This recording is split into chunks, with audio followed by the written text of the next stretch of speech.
warahmatullahi wabarakatuh. Shalom, namo buddhaya, salam kebajikan, dan salam harmoni. Baik, sebelumnya perkenalkan, nama saya Nilo Putu Aryasmini Dewi dengan NIM 2311011016, absen 9 dari kelas IKIBK semester 4. Pada kesempatan kali ini, saya akan mempraktikkan video dari LPLBK dengan 4 teknik, yaitu teknik inokulasi, restrukturisasi kognitif, talk stopping, dan teknik reframing, yang mana nanti akan dengan setting yang berbeda-beda, dimulai dari setting bimbingan klasikal, bimbingan kelompok, konseling kelompok, dan konseling individu. Berikut adalah videonya. Baik, sebelum melanjutkan ke praktiknya, di sini saya akan menjelaskan sedikit tentang kejenuhan belajar serta indikator-indikatornya. Nah, di mana kejenuhan belajar ini adalah kondisi psikologis di mana siswa merasa lelah secara mental akibat rutinitas belajar yang sangat monoton dan tekanan akademik atau kurangnya motivasi. Kemudian, menurut KBBI, jenuh adalah sudah tidak tertarik lagi karena terlalu sering atau terlalu lama melakukan hal yang sama dan mengakibatkan bosan. Dan kemudian, belajar dalam KBBI adalah sebuah usaha untuk memperoleh pengetahuan atau keterampilan melalui pengalaman, latihan, dan pengajaran. Kemudian selanjutnya itu ada indikator-indikator dari kejenuhan belajar, diantaranya malas, yaitu perasaan enggan atau tidak ada keinginan untuk melakukan sesuatu.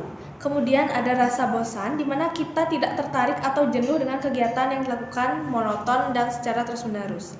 Kemudian ada hilangnya semangat belajar, di mana tidak adanya dorongan dari dalam diri atau motivasi intrinsik untuk belajar.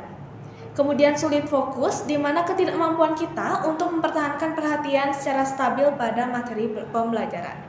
Dan yang terakhir itu adalah perasaan sia-sia, di mana biasanya muncul kekecewaan berulang dan keyakinan bahwa usaha belajar tidak akan menghasilkan hasil yang berarti.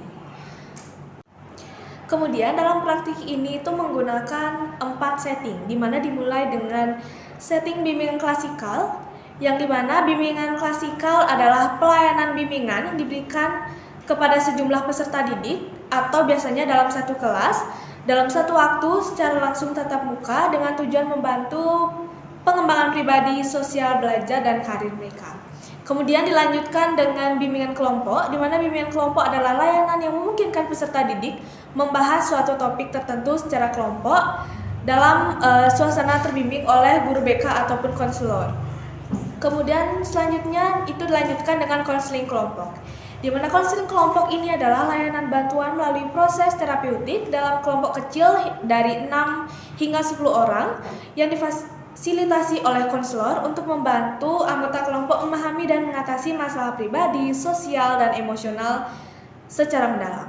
Dan kemudian yang terakhir itu adalah setting konseling individual, di mana konseling individual ini adalah layanan tatap muka secara langsung antara konselor dengan satu peserta didik untuk membahas masalah secara pribadi dan mendalam guna menemukan solusi yang tepat melalui hubungan profesional dan empatik. Baik, selamat pagi anak-anak. Selamat pagi, Bu. Baiklah, jadi pada pertemuan kali ini kita akan belajar beberapa materi. Nah, tapi sebelum itu, mari kita berdoa terlebih dahulu. Siapa yang akan memimpin doa? Saya, Ibu. Baik, silakan Dewi. Baik, sebelum pembacaan doa, saya buka dengan salam terlebih dahulu. Om Swastiastu, Assalamualaikum warahmatullahi wabarakatuh. Shalom, namo buddhaya, salam sejahtera bagi kita semua, dan salam harmoni. Salam harmoni. Baik, saya akan membacakan doa sebelum melakukan kegiatan belajar. Ya Tuhan, bukakanlah pintu ilmu untukku, mudahkanlah jalanku dalam menuntut ilmu, jauhkanlah aku dari rasa malas dan kebingungan, berikanlah aku kecerdasan, kesabaran, dan kemudahan dalam belajar. Amin. Baik, terima kasih Dewi. Apa kabar kalian hari ini? Sehat, Ibu. Oke, jadi hari ini kita akan membahas tentang sesuatu yang hampir semua dari kalian pasti pernah alami.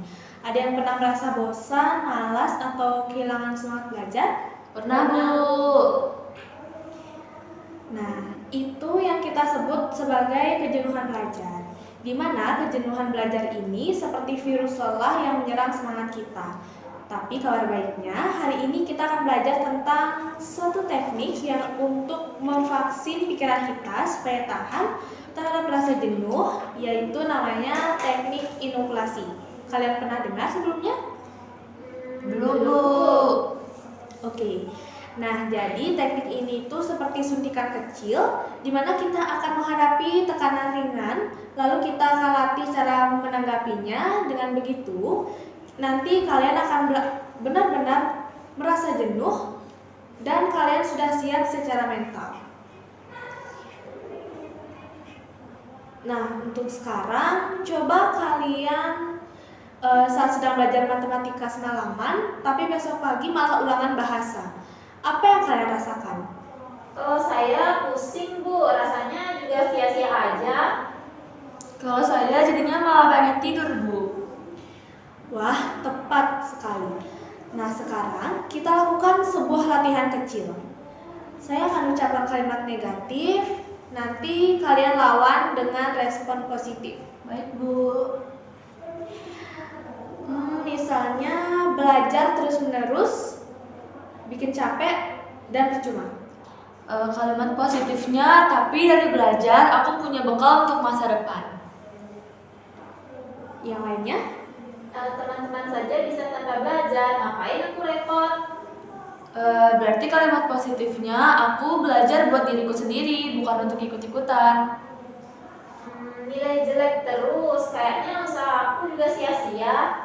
Kalau kalimat positifnya berarti tapi dari setiap usaha itu kan adalah proses. Kalau gagal hari ini berarti bukan gagal selamanya. Nah, kalian sangat hebat karena sudah berhasil mempraktekannya dan melatihnya. Nah, untuk hari ini kalian sudah belajar bahwa dengan mengenali pikiran negatif dan melawannya, kita jadi lebih kuat. Seperti tubuh yang dilatih sedikit demi sedikit akan kebal. Ingat, kejenuhan itu bukan sumber besar, tapi sinyal kalau kita butuh istirahat sejenak dan mengatur ulang semangat. Baik, Ibu, terima kasih, Bu. Sama-sama. Nanti minggu depan kita akan bahas cara menyusun rutinitas belajar agar tidak gampang jenuh. Sampai jumpa. Sampai jumpa, Ibu. Terima kasih. Baik, karena sesi pelajaran sudah selesai, jadi mari kita tutup untuk pertemuan hari ini. Baik, saya akan membacakan doa. Ya Tuhan, aku bersyukur atas ilmu yang Kau berikan. Semoga ilmu ini bermanfaat bagi diriku dan orang lain. Jadikanlah aku termasuk hamba-Mu yang selalu mengamalkan ilmu dengan baik. Amin. Amin. Kita tutup dengan salam. Om Santi Santi Santi Om. Wassalamualaikum warahmatullahi wabarakatuh. Shalom, namo buddhaya, salam sejahtera dan salam harmoni. Baik, terima kasih anak-anak. Mungkin kita akan lanjutkan di pertemuan selanjutnya.